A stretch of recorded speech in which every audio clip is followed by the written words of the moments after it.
Hi friends, ఈరోజు మా ఇంట్లో గోంగూర ఎండ్రాయిలండి.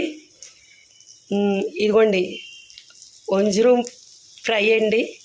అంటే గోంగూర ఎండ్రాయిల్లోకి వంజరం చేప చాలా బాగుంటుంది. ఫ్రై చేసుకొని నంచుకొని తింటే ఇది చేపల్లో మహారాజు అండి. తర్వాత వంజరం, ఇందులో సొర్ర, తర్వాత కొర్రమేను, సందువ, ప్లస్ ఈ వంజరం చేపల్లో మహారాజులండి. అంటే పులస తర్వాత అండి ఏదైనాని సంవత్సరానికి ఒకసారి వస్తుంది కాబట్టి. ఇదిగోండి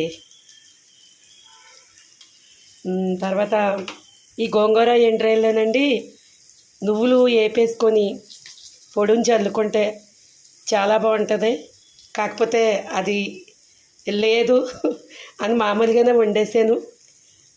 ఒకసారి మీరు కూడా ట్రై చేయండి, చాలా బాగుంటుంది కాంబినేషను. ఓకే, నేను మీ Godavari Padma. Okay, thank you.